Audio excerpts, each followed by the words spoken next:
हम्म। तो साथियों नमस्कार। आज हम अपने पॉडकास्ट में लेके आए हैं जितेंद्र भाई को। जितेंद्र सिंह इनका नाम है, दिल्ली में रहते हैं। इनका टूर एंड ट्रेवल्स का काम है। तो आज हम इनसे रोड के बारे में, जैसे 24 घंटे रोड में चलते हैं तो इनसे इनकी परेशानियां पूछेंगे। सबसे पहले, क्या हाल है जितेंद्र भाई? बहुत बढ़िया, बहुत बढ़िया। तो आपका टूर एंड ट्रेवल्स कहाँ पे है? Mayur Vihar phase two Delhi. अच्छा, तो आप ऑल ओवर इंडिया सर्विस करते हैं? हाँ जी। तो आप हमें कुछ बता सकते हैं कि जैसे आप दिन रात रोड पे चलते हैं तो आपको क्या क्या परेशानी होती है? परेशानियां तो बहुत ही होती है।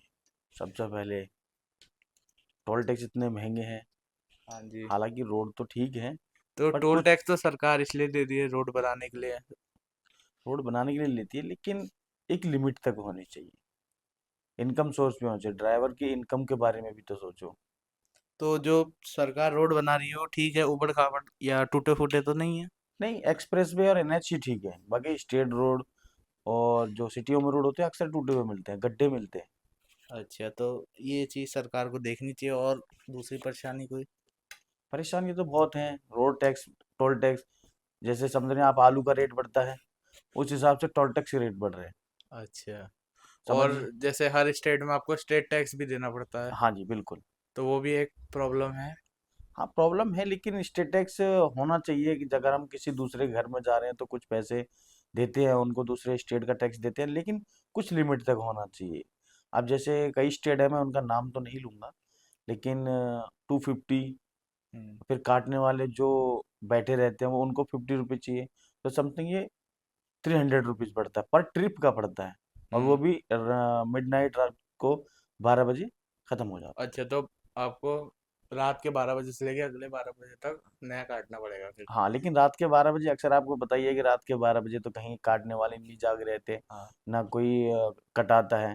ये तो सुबह मॉर्निंग में ही कटता है और शाम को, लास्ट रात को 12 बजे वो खत्म हो जाता है। तो इसके ऊपर चालान भी होते हैं अगर नहीं कटवाए तो? हाँ, चालान होते हैं। 1000 रुपये का चालान होता है, प्लस पेनल्टी होती है। आजकल अच्छा। तो सभी एक्सपर्ट होंगे कि कैमरे से नंबर प्लेट स्कैन करने के बाद तुरंत चालान कर देते हैं। अच्छा, तो ये एक बहुत बड़ी समस्या है आपकी। बहुत बड़ी समस्या नहीं है। अगर कुछ हमारी सरकार के मंत्रीगण अगर अच्छे से काम करेंगे तो ये ड्राइवरों की समस्या सुलझ सकती है। हम्म। तो आपको कस्टमरों में भी कोई परेशानी होती है कभी कभार? हाँ, ये बात कस्टमर। आपने बहुत अच्छी की। कई कस्टमर इतने फ्रेंडली होते हैं, जो सभी जानकारियां और सभी तरह से मतलब मानते हैं। कई ऐसे होते हैं कि गाड़ी में बैठते ही सबसे पहले तो, अब जैसा देख रहे हैं बाहर का माहौल इतना गर्मी का है कि टेम्परेचर 46 तक पहुंच चुका है समथिंग। उनको ऐसा लगता है गाड़ी को बैठते ही शिमला बना दो। तो उनको समझाओ कि ये this is a car, not a Shimla. और कई कस्टमर ऐसे मिलते हैं कि घर से तो निकलेंगे वो बिल्कुल नाक पे दिया रखे, उसके बाद कहेंगे कि गाड़ी का जहाज बना दो। तो ये ठीक नहीं है।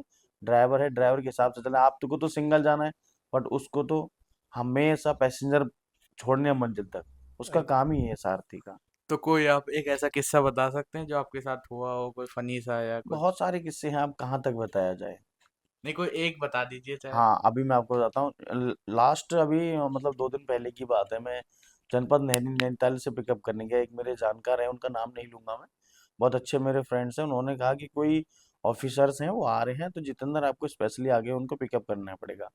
मैं दिल्ली से आया, मैंने पिकअप किया ऑन द टाइम। टाइम से 10 मिनट पहले मैंने उनके पिकअप पॉइंट्स पे गाड़ी पहुंचाई। जब वहाँ पहुंच गया, मैडम अपने टाइम से लगभग 1.5 घंटे लेट थी। ठीक है। अपने आप को एसपी बता रही थी। अब किस राज्य की थी, कहाँ की थी, वो नहीं बताऊंगा। गाड़ी में बैठते ही, अरे आपने मुझे सलाम नहीं ठोका, आपने मुझसे रास्ता नहीं पूछा, आपको कहाँ से जाना है, आपको ऐसे नहीं करना है, मैं पुलिस में हूँ, ऐसा वगैरह वगैरह बहुत। मतलब कि उन्होंने मुझे टैक्सी गाड़ी भेज दी, सीएनजी नहीं भेजी। जनाब ऐसा है, जैसा गुड़ डालेंगे वैसी ही चाय मीठी होती है। उनका रूड बिहेव मुझे पसंद नहीं आया। मैं बोला मैम ऐसा है, अगर आपको मेरे से प्रॉब्लम है, हमारी गाड़ी से प्रॉब्लम है, तो आप बता दीजिए, हम रास्ते में आपकी गाड़ी को चेंज कर देते हैं, दूसरा ड्राइवर दे देंगे। बोले नहीं, मैं आपसे बात ही नहीं कर रही हूँ। हाँ, ठीक है जी। सपोज दैट जब उन्होंने ज़्यादा इरिटेट करना शुरू कर दिया और मैंने देख लिया कि जब सिर से पानी ऊपर निकल चुका है, तो फिर मैंने उनको हल्द्वानी का एक छोटा सा जगह बढ़ दिया है, मैंने वहां पे आके उनकी कैब चेंज करा दी। अब आप जाइए। आप यकीन नहीं मानेंगे, वो मेरी लाइफ का सबसे बड़ा बेकार कस्टमर अगर को मिले थे तो वो अपने आप को एसपी बता रही थी। वो कहाँ की बता रही थी वो मैं नहीं बताऊंगा, नाम भी मुझे शायद उनका मालूम नहीं है। तो उन्होंने कुछ आपको पेमेंट करी?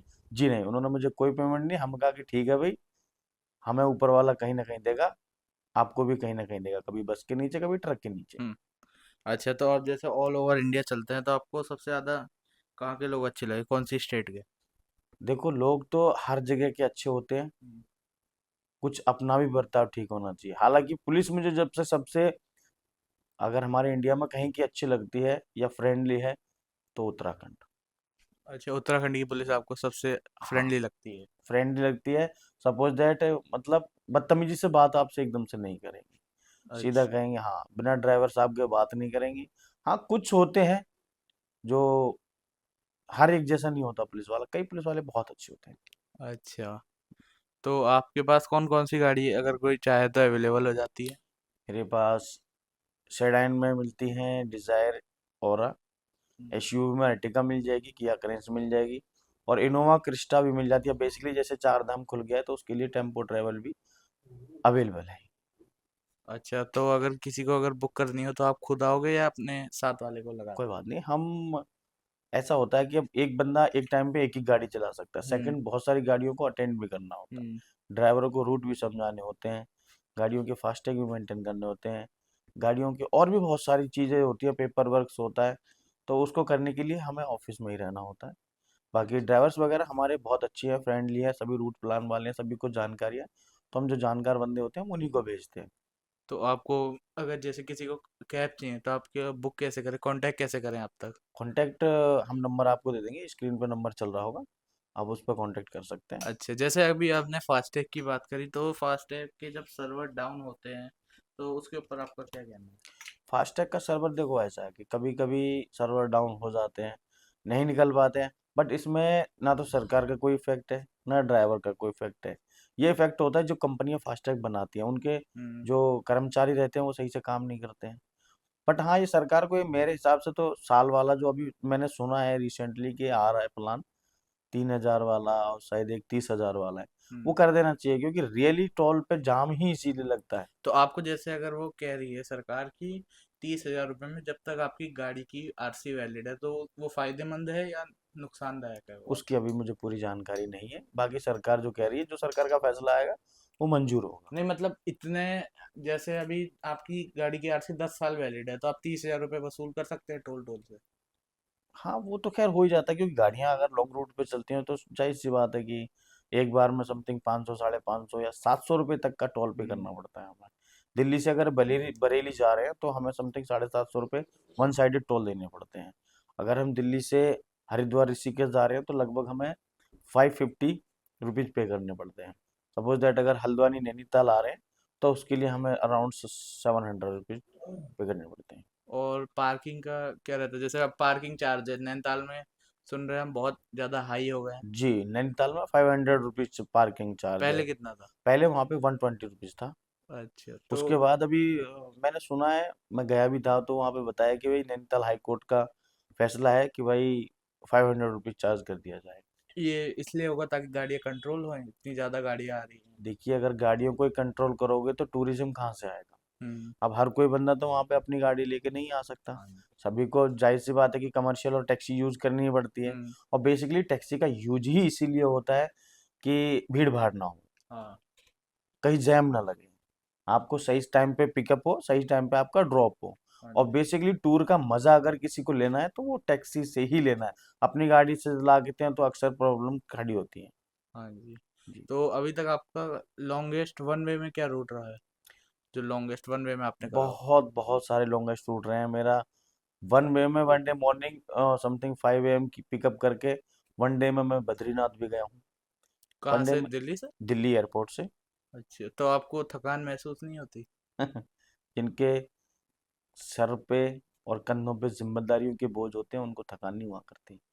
नहीं तो नींद वगैरह आती होगी या आपको कभी नहीं डर नहीं, लगता नॉन होगा कि स्टॉप, गाड़ी कभी नींद आ गई चलाते चलाते तो? नहीं नहीं, ऐसा नहीं, हिल में नॉन तो? स्टॉप नहीं जाते हैं, रास्ते में कहीं ब्रेकफास्ट है, बाकी चाय, हल्का 15-20 मिनट का रेस्ट अक्सर चलता रहता है और गाड़ियां भी चलती रहती हैं। अच्छा, और जैसे सड़क में कुछ होशियार लोग होते हैं जो और गाड़ियाँ चलाते हैं, और मतलब उनके पास बड़ी बड़ी गाड़ियाँ होती है तो टैक्सी वाले को कुछ नहीं समझते, तो उनके ऊपर क्या कहना है आपका?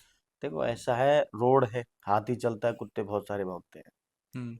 गाड़ियां हैं, पैसा है, ऑटोमेटिक गाड़ियां हो गई, जिंदगी ऑटोमेटिक नहीं है। हम्म। चलाने वाले अक्सर एक बार तो गलती करते हैं, लेकिन पछताना पूरी फैमिली को पड़ता है। हम्म। एक नहीं, दो फैमिलियों को पछताना पड़ता है। हाँ जी। एक तो जिनके पास बड़ी गाड़ियां अक्सर परेशान करते हैं, एक छोटी गाड़ी वाला है।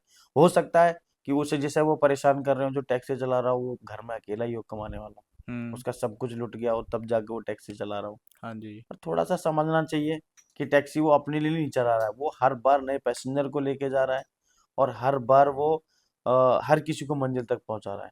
ऐसा कोई नहीं है शायद इंडिया में जिसको टैक्सी की नीड ना रहती हो। हाँ जी। आपको एक छोटी सी जानकारी बता दूं, सैफ अली खान साहब हैं, हम्म। नवाब पटौदी के साहिबजादे, उनको बहुत ज्यादा, बहुत अमीर है, लेकिन जो बीच में घटना घटी थी आपको मालूम होगा हाँ कि जी। उनको ऑटो का सहारा लेना पड़ा था। हम्म। तो कभी, हॉस्पिटल जाने तक के लिए। जी जी जी, आपको शायद आ गया, तो टैक्सी कम नहीं है, एक फ्रेंडली, इको फ्रेंडली सेवा है, हाँ। उसका सही से आप यूज तो करेंगे। जैसे आजकल मतलब लाखों टैक्सी हैं, जैसे अब दिल्ली में तो पूरा हब है टैक्सी का। हम्म। तो कंपटीशन तो बहुत ज़्यादा होगा, तो इस समय आपकी प्रॉफिट क्या रहता है, होता है नहीं होता है? प्रॉफिट तो देखिए ऐसा है, गाड़ियों की ईएमआई निकल जाती है, दाल रोटी बढ़िया चल जाती है, इसके सिवा कुछ नहीं है। हाँ जी। बस हमारा काम तो लोगों की सेवा करना है, हम तो सारथी हैं, लोगों को मंजिल तक पहुंचाना हमारा धर्म भी नहीं, पेशा भी है। हाँ, क्योंकि अब दिल्ली में तो सबसे ज़्यादा आई थिंक टैक्सी दिल्ली में ही होंगी। हाँ जी, दिल्ली में एक्चुअली, दिल्ली क्या है, दिल्ली का टैक्सी हब है, दूसरा क्या है, भारत की कनेक्टिविटी सबसे ज्यादा दिल्ली से है, क्यों? रेलवे स्टेशन दिल्ली, हाँ, एयरपोर्ट कैपिटल हुआ दिल्ली, वो। कैपिटल हुआ, एयरपोर्ट दिल्ली। तो दिल्ली से बेसिकली जितने भी टूरिस्ट पॉइंट्स हैं उनके लिए भी दिल्ली से ही टैक्सी निकलती हैं। हम्म। सपोज दैट हिल स्टेशन में नैनीताल हो गया, हाँ जी। आपका शिमला मनाली हो गया, या अपना वर्ल्ड फेमस ताजमहल भी हो गया, वहाँ हम्म। भी दिल्ली से ही जाते हैं। आगरा हो गया, जयपुर हो गया, अब तो लखनऊ है, अयोध्या, बनारस, प्रयागराज, मतलब सभी यही लोग दिल्ली से टैक्सी लेना प्रेफर करते हैं। अच्छा, तो जैसे अभी महाकुंभ का दौर चल रहा था, तो तब वहाँ क्या स्थिति थी गाड़ियों महाकुंभ की? का देखिए ऐसा है कि वहाँ पे जिस हिसाब से वहाँ प्लान बताया गया था कि भाई एआई का जमाना है, एआई ने सारे रूट्स प्लान कर रखे हैं, हाँ जी। सारा कुछ कर रखा है। वो लोग तो कह रहे थे कि 1500 कैमरे लगाए हैं, कोई जी, खोएगा ही नहीं। 1500 कैमरे लगाए हैं, लेकिन एक चीज बताइए, अगर आप 600 आदमियों की व्यवस्था करके चल रहे हैं और वहां पे 60,000 आदमी पहुंच जाए तो फिर कहाँ से पॉसिबल होगा। हाँ जी। लोगों में भी बहुत ज्यादा उतावल थी कि मैं एक साथ वहां जाऊं, लिमिटेड जाते, पर नहीं, मैं एक साथ ही जाना, और सबसे बड़ी बात, सबको अपनी गाड़ी लेके जानी है, हाँ जी। पार्किंग फुल हो गई, बसेस फुल हो गई, पैदल चलने को कोई एग्री नहीं है। तो व्यवस्था बिगाड़ने वाले भी हम ही हैं, बनाने वाले भी हम ही हैं। प्रशासन कितना लग सकता है, अब हर जगह प्रशासन तो नहीं आ सकता, कुछ व्यवस्थाएं हमें खुद बनानी पड़ती हैं। तो आप गए थे उस टाइम उस रूट में? जी, मैं गया था, मुझे लगभग दिल्ली से पहुंचने में 19 घंटे का समय लगा था। अच्छा, तो मतलब पहुंच गए थे आप? जी, पहुंच तो गया था, बट एंट्री नहीं मिल पाई थी। बहुत काफी समय लग गया, काफी पैदल भी चलना पड़ा। तो पर स्नान वगैरह हुआ? स्नान तो हुआ, लेकिन स्नान में बहुत सारी प्रॉब्लम्स आई, वो सारी बातें फिर किसी दिन विस्तार से हम बातचीत करेंगे उसके बारे में। वहां जाना तो सिर्फ अगर वीआईपी है कोई तभी जाना सफल है, वरना तो नॉर्मल आदमी की एंट्री कम है। नहीं देखिए, ऐसा है, वीआईपी हैं, कुछ ऐसे मोस्ट गेस्ट होते हैं जिनको स्पेशल सर्विस देनी भी जरूरी होती है, वो आम जनता के साथ तो नहीं जा सकते, हम्म। रहता है उनको वीआईपी रहता है, लेकिन हाँ एक चीज रहती है कि हर आदमी वीआईपी नहीं होना चाहिए। हम्म। एक स्टिकर लगा लिया कि भाई हम ये हैं, वो वीआईपी नहीं होना चाहिए, वीआईपी मीन्स वीआईपी होने चाहिए। प्रधानमंत्री जी हैं या कोई एमपी एमएलए हैं, वो ठीक है, बट गाड़ी एमपी एमएलए की जाओ, उसमें आम पब्लिक रही है, उनके रिश्तेदार जा रहे हैं, मामा मौसा फूफा नाना मौसी सब जा रहे हैं, तो ये गलत है। हाँ जी। क्योंकि स्नान, मेरी बात सुनिए, स्नान में वहां कोई वीआईपी और मिडिल क्लास नहीं होता, गंगा सबकी है, सबको समान फल मिलता है, ठीक है, सिर्फ कर्म है, जस करनी तस भरनी। हम्म। तो अब जैसे आप रोड में चलते हैं, तो हम्म। आपके चालान भी बहुत कटे हुए होंगे आज तक? वहाँ चालान तो कटते हैं, और उसमें ये है कि देखो कई बार कस्टमर होता है कि भाई उनको जल्दी है, फ्लाइट मिस हो रही है या नॉन स्टॉप चलना है, तो अगर स्पीड कैमरा लगा हुआ है, नहीं ध्यान रहा, गाड़ी अगर 100 अबो चल रही है या और भी कोई स्पीड है, अगर रोड की स्पीड 80 की है, 100 चल रही है, तो हो जाता है, पर क्या करें तो फिर कस्टमर उस को। केस में चालान कौन भरता है? चलाने के लिए हम बने तो हैं, हम सरकार को हर तरीके से पैसा दे रहे हैं। तो फिर आप ही भरते, कस्टमर से नहीं लेते? नहीं, कस्टमर तो बहुत कम ऐसे होते हैं। तो चालान दे के जाते हैं। हाँ, उनको मतलब नहीं होता, उनको मंजिल तक पहुंचना है, उसके बाद सीधा जहाँ उनको जाना है वहां के लिए प्रस्थान कर जाते हैं। हाँ जी। तो आपका दिल्ली से कहाँ का रूट ज़्यादा रहता है? मोस्टली तो मैं उत्तराखंड जाता हूँ। उत्तराखंड में कहाँ? उत्तराखंड में आपका जितने भी हिल स्टेशन है, अच्छा है, हाँ, नैनी ऋषिकेश वगैरह। जी, नैनीताल, रानीखेत, अल्मोड़ा, पिथौरागढ़, बागेश्वर, मुनस्यारी, मुक्तेश्वर, धानाचूली, मोस्टली तो कैंची धाम और ये सब जितने भी टूरिस्ट पॉइंट है सब जगह। मोस्टली मैं कुमाऊं में चलता हूँ, गढ़वाल में अभी जब चार धाम स्टार्ट हो गए, चार धाम में चलेंगे। अच्छा, तो चार धाम में भी जब स्टार्ट हो जाते हैं तो पहुंचने पहुंचने में बहुत टाइम लगता है, तो हिल का एरिया है और हम्म। जाम अलग से। उसमें देखिए ऐसा है कि लोगों को समझना चाहिए कि भाई एकदम से भीड़ नहीं करनी चाहिए।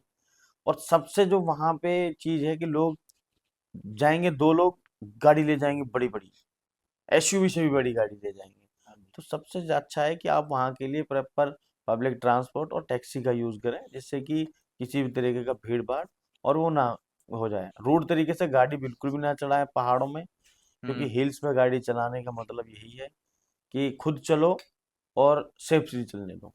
लोग पहाड़ पे गाड़ी चला रहे हैं, उन्हें यही नहीं पता कि जो गाड़ी पहले चढ़ रही है पहले उसको साइड देनी है, नहीं, बड़ा मतलब सही तरीके से नहीं चलाते हैं। तो मेरा मानना ये है कि आप जाएं पहाड़ पे, अच्छे से गाड़ी चलाएं।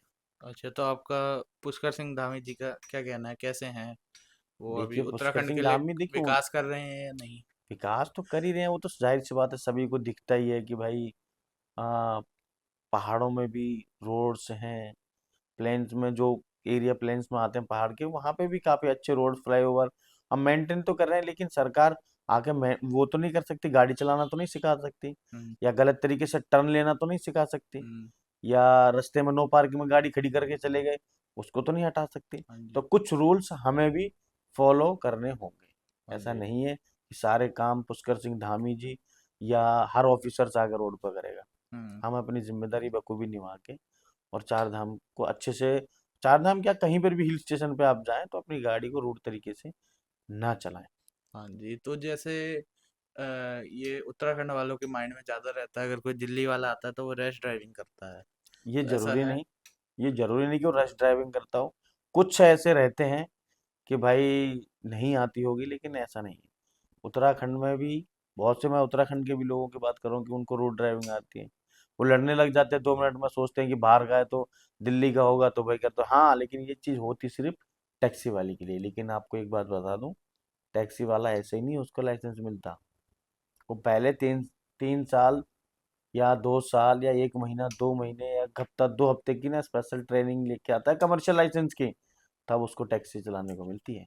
तो टैक्सी अगर जैसे कोई नया नया ड्राइवर है तो उसको थोड़ी दिक्कत आ सकती है शुरू में। हाँ, उसको दिक्कत आती है, लेकिन हमारे पास भी ऐसा सीन होता है, तो हम जो न्यू ड्राइवर्स हमारे पास अटैच होते हैं तो हम उसको एकदम से पहाड़ और हिल स्टेशन या नाइट के लिए प्रेफर नहीं करते हैं। उसको हम लोकल दिल्ली एनसीआर में कम से कम 1 महीने के लिए गाड़ी हम्म। हैंड ओवर करते हैं। सपोज जैसे दिल्ली में जितने भी टूरिस्ट पॉइंट है, अक्षरधाम, लाल किला, कुतुब मीनार, छतरपुर नेशनल म्यूजियम है और आपका सेंट्रल विस्टा है, हम वहाँ भेजते हैं। वहाँ पे वो प्रॉपर पूरी तरीके से जानकारी लेते हैं कैसे चलना है कैसे नहीं चलना है। उसके बाद ही जब 1 महीने के बाद ट्रेंड हो जाते हैं, तब हम फिर आगे भेजते हैं। हाँ जी। तो जैसे कभी कभार होता है कि दिल्ली में तो बहुत ट्रैफिक है, तो गाड़ी एकदम बम्पर टू बम्पर चिपकी रहती है, तो कभी जैसे लग जाती है, स्क्रैच आ जाता है, तो तब कैसी फीलिंग आती है? फीलिंग, जिस टाइम पे किसी की गाड़ी ले जाओ उसको फीलिंग आएगी, ऐसा नहीं होता। लेकिन ये है कि पांचों उंगली एक बराबर नहीं है। फिर सब दिल्ली वाले सही भी नहीं कराते, उसको वैसे ही कंटिन्यू रखते हैं। हाँ, तो एक बात बताइए, दिल्ली वाले कहाँ कराएंगे? अब डेली तो यही काम है। तो फिर दिल्ली में पता है इंडिया की सबसे ज्यादा कारों वाली सिटी दिल्ली है, हम्म। सबसे ज्यादा। तो वहाँ छोटे मोटे शहरों में ऐसी बातें होती रहती हैं। और दिल्ली में तो जैसे गाड़ी खड़ी है तो मतलब कोई भी फाइट निकाल के ले जाते हैं। नहीं, ऐसा नहीं है। आपके साथ हुआ है कभी ऐसा? वो बहुत पुरानी घटना है, उसको नहीं याद करते हैं। अच्छा, तो मतलब ले जाते हैं सच में पार्ट, कोई हम्म। झूठ कहानी नहीं है। हाँ, वो ऐसा होता रहता है, ऐसा कुछ नहीं है। ऐसा सभी के घर चलना चाहिए भाई साहब। हम्म। हम्म। तो जैसे अगर कोई आपकी कैब बुक करेगा तो उसको मतलब क्लीन और सेफ सर्विस मिलेगी? हाँ बिल्कुल। हाँ, तो क्या आप? हमारा भरोसा सही से मंजिल पे छोड़ना। हम तो जी, श्री कृष्ण ने जो काम किया था, उन्होंने श्री कृष्ण जी ने अर्जुन के रथ पे वो सारथी का रूप किया था, हम वही काम करते हैं। हमारा काम लोगों को मंजिल तक पहुंचाना है, सही सलामत पहुंचाना है, उनकी फैमिली से मिलाना हाँ जी। है। हम तो सारथी का काम आपको करते जो मैक्सिमम काम मिलता है वो कहाँ से, मतलब कोई ग्रुप होते हैं, कोई वेबसाइट हैं। कहीं से ये मिलता है? ये बहुत सारी राज की बातें हैं, इसके बारे में बैठ के हम फिर किसी दिन विस्तार से बात करेंगे। तो चलो फिर आज का इंटरव्यू यही समाप्त करते हैं हम्म, जितेंद्र भाई। ठीक है। हम उम्मीद करते हैं आपको बिजनेस चलते रहे, खूब दौड़े आपकी गाड़ियाँ। हाँ जी। चलिए आज के लिए धन्यवाद, थैंक यू। Thank you.